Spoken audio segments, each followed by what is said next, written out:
Hey everyone, and welcome to This Explainer. I am absolutely thrilled to have you here today. We're actually going to completely bypass our usual agenda and just jump straight into the beating heart of a truly fascinating story. Today, we're breaking down the themes of identity, acceptance, and the absolute chaos that goes down in Hotel Transylvania 2. We're going to look at what happens when totally different worlds collide under one roof and how the pressure to be something you're not can, well, push a family right to the breaking point. It's a hilarious story on the surface, but as we'll unpack today, it carries a profoundly deep message about staying true to exactly who you are. So let's start here. Can humans and monsters ever truly be family? I mean, sure, it sounds like a fun fantasy premise, but it actually sets up this deeply relatable central conflict. We're looking at a beautifully blended family. Dracula's vampire daughter Mavis has married a human, Jonathan, and together they have a young, half-human, half-vampire son named Dennis. But instead of living in perfect harmony, young Dennis finds himself smack in the middle of a massive tug-of-war over where he truly belongs. Section 1. The Clash of Two Worlds, the Battle for Dennis's Future. Okay, let's dive into this.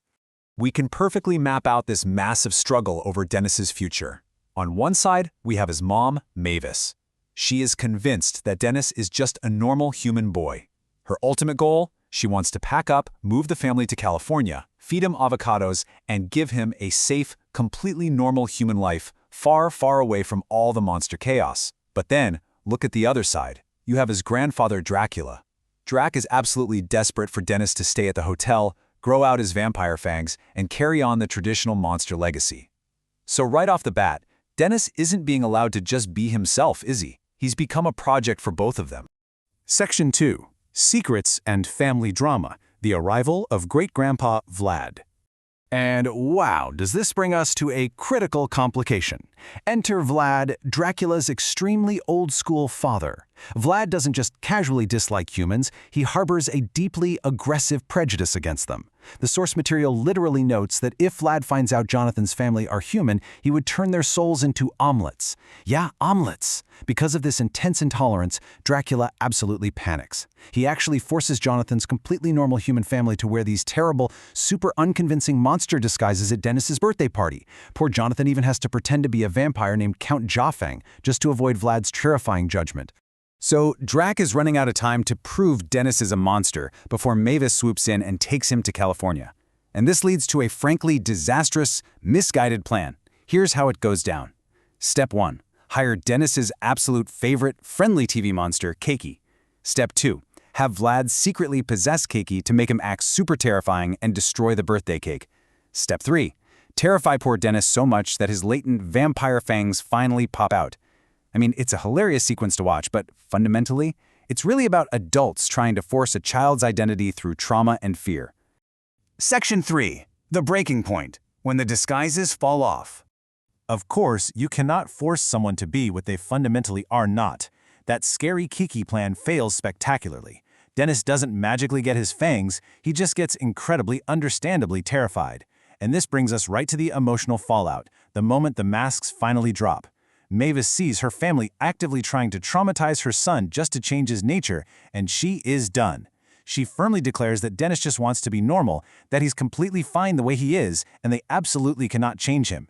And because of this massive betrayal of trust, she announces that they are officially leaving the hotel for California. But the chaos doesn't end there, folks. The human disguises slip, and old-school Vlad realizes the truth about Jonathan's family. His reaction is pretty devastating. He says, "Better to stab a dagger in my chest." This perfectly showcases how keeping secrets just to appease someone's bigotry always blows up in the end. Vlad feels deeply betrayed, viewing a human-monster marriage as the ultimate insult. At this point, the family is entirely fractured. But watch what happens next, because this right here is the turning point of the entire narrative. Dracula, the guy who just spent the whole story trying to hide his human relatives and force his grandson to be a full vampire, finally steps up. He looks right at his intimidating father and delivers this incredible line. He fiercely defends his blended family, which shows massive, massive character growth. He realizes that demanding someone fit a specific mold just to earn your love is the most foolish thing you can possibly do. Section 4. Finding True Strength, the Battle in the Woods. Now, while the adults are arguing and having these grand revelations, we really have to ask, what about Dennis? Well, Dennis has internalized all this terrible conflict. He runs away into the woods to hide with his werewolf friend Winnie, and he is incredibly sad. He tells her he just doesn't feel like a monster, even pointing out that he lacks the facial hair her siblings have. He honestly believes he's being forced to leave his home simply because he isn't a vampire. He feels like he's failed the ultimate test of his own identity. But then, the situation escalates rapidly. Follow this timeline with me. It's wild. At minute 1, Dennis and Winnie are hiding in the woods. Minute 2, Vlad's highly prejudiced bat minion, Bela, actually attacks them, aggressively declaring that humans and monsters can't ever be friends. In minute 3, Bela physically hurts Winnie. And then, at minute 4, something incredible happens. Dennis gets fiercely angry to protect his friend, and boom, his fangs finally appear.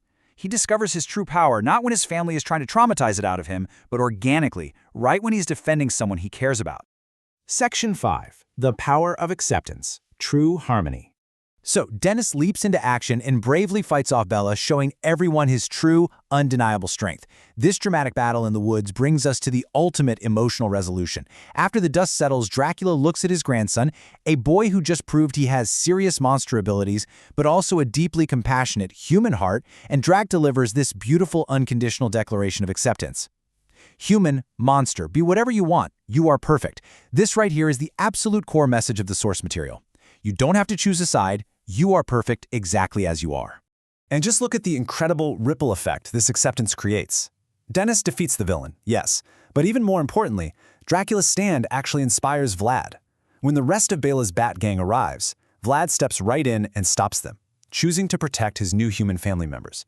The cycle of prejudice is officially broken. And because Mavis sees that Dennis is finally being accepted for exactly who he is, both human and monster, she decides they don't need to flee to California after all. As we wrap up this explainer, the wonderful chaos of Hotel Transylvania 2 teaches us that trying to force people into boxes, whether that's human or monster, only ever leads to division and fear. True harmony, the real deal, only comes when we accept the diverse, beautifully blended realities of the people around us. So, I'll leave you with this. How can you better embrace the humans and monsters in your own diverse life? Think about it. Thank you so much for joining me on this journey today. Keep learning, keep growing, and most importantly, keep embracing exactly what makes you, you.